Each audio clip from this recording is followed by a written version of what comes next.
Law 30. Make your accomplishments seem effortless. Judgment. Your actions must seem natural and executed with ease. All the toil and practice that go into them, and also all the clever tricks, must be concealed. When you act effortlessly, as if you could do much more. Avoid the temptation of revealing how hard you work. It only raises questions. Teach no one your tricks, or they will be used against you. Observance of the law. The great escape artist Harry Houdini once advertised his act as the impossible possible. And indeed, those who witnessed his dramatic escapes felt that what he did on stage contradicted common-sense ideas of human capacity. Over the years, Houdini escaped from the chained carcass of an embalmed sea monster, a half-octopus, half-whale-like beast that had beached near Boston. He had himself sealed inside an enormous envelope from which he emerged without breaking the paper. He passed through brick walls. He wriggled free from straitjackets while dangling high in the air. He leaped from bridges into icy waters, his hands manacled and his legs in chains. He had himself submerged in glass cases full of water, hands padlocked, while the audience watched in amazement as he worked himself free, struggling for close to an hour, apparently without breathing.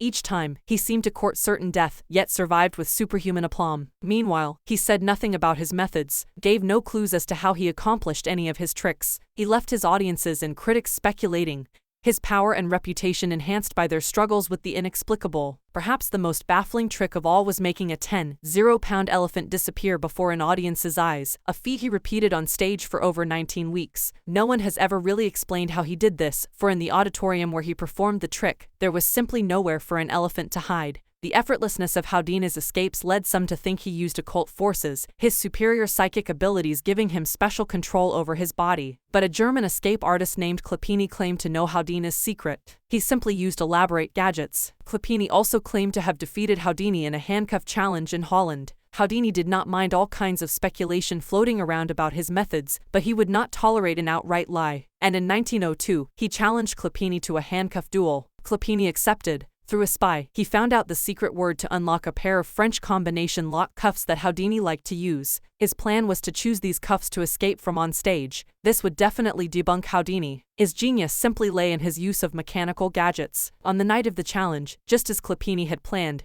Houdini offered him a choice of cuffs, and he selected the ones with the combination lock. He was even able to disappear with them behind a screen to make a quick test, and re-emerged, seconds later, confident of victory. Acting as if he had sensed fraud, Houdini refused to lock Clopini in the cuffs. The two men argued and began to fight, even wrestling with each other on stage. After a few minutes of this, an apparently angry, frustrated Houdini gave up and locked Clopini in the cuffs. For the next few minutes, Clopini strained to get free. Something was wrong. Minutes earlier, he had opened the cuffs behind the screen. Now, the same code no longer worked. He sweated, racking his brain. Hours went by, the audience left, and finally, an exhausted and humiliated Clopini gave up and asked to be released. The cuffs that Clopini himself had opened behind the screen, with the word clefs, French for keys, now clicked open only with the word FRAUD. Clopini never figured out how Houdini had accomplished this uncanny feat. Interpretation. Although we do not know for certain how Houdini accomplished many of his most ingenious escapes, one thing is clear. It was not the occult, or any kind of magic, that gave him his powers, but hard work and endless practice, all of which he carefully concealed from the world.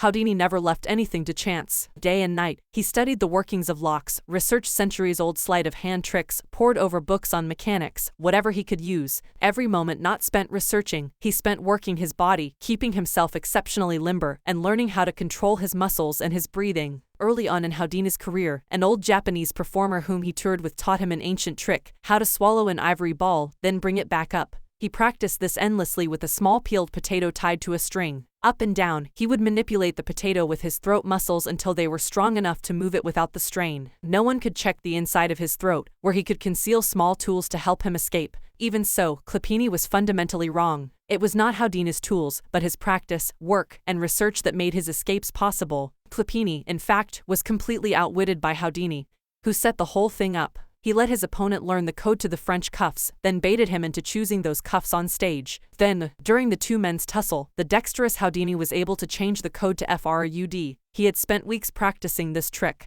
but the audience saw none of the sweat and toil behind the scenes, nor was Houdini ever nervous. He induced nervousness in others. He deliberately dragged out the time it would take to escape as a way of heightening the drama and making the audience squirm. His escapes from death, always graceful and easy, made him look like a Superman. As a person of power, you must research and practice endlessly before appearing in public, on stage, or anywhere else. Never expose the sweat and labor behind your poise. Some think such exposure will demonstrate their diligence and honesty, but it actually just makes them look weaker, as if anyone who practiced and worked at it could do what they had done, or as if they weren't really up to the job. Keep your effort and your tricks to yourself, and you seem to have the grace and ease of a god. One never sees the source of a god's power revealed, one only sees its effects. Keys to Power in the Book of the Courtier, published in 1528, Baldassare Castiglione describes the highly elaborate and codified manners of the perfect court citizen. And yet, Castiglione explains, the courtier must execute these gestures with what he calls sprezzatura, the capacity to make the difficult seem easy. He urges the courtier to practice in all things a certain nonchalance which conceals all artistry and makes whatever one says or does seem uncontrived and effortless. We all admire the achievement of some unusual feat, but if it is accomplished naturally and gracefully, our admiration increases tenfold. Whereas, to labor at what one is doing and to make bones over it shows an extreme lack of grace, and causes everything, whatever it's worth, to be discounted. The idea of sprezzatura is relevant to all forms of power, for power depends, vitally, on appearances and the illusions you create. Your public actions are like artworks. They must have visual appeal, must create anticipation, even entertain. When you reveal the inner workings of your creation, you become just one more mortal among others. What is understandable is not awe-inspiring. We tell ourselves we could do as well if we had the money and time. Avoid the temptation of showing how clever you are. It is far more clever to conceal the mechanisms of your cleverness. There is another reason for concealing your shortcuts and tricks. When you let this information out, you give people ideas they can use against you. You lose the advantages of keeping silent. We tend to want the world to know what we have done. We want our vanity gratified by having our hard work and cleverness applauded. And we may even want sympathy for the hours it has taken to reach our point of artistry. Learn to control this propensity to blab, for its effect is often the opposite of what you expected. Remember, the more mystery surrounds your actions, the more awesome your power seems. You appear to be the only one who can do what you do, and the appearance of having an exclusive gift is immensely powerful. Finally, because you achieve your accomplishments with grace and ease, people believe that you could always do more if you tried harder. This elicits not only admiration, but a touch of fear. Your powers are untapped. No one can fathom their limits.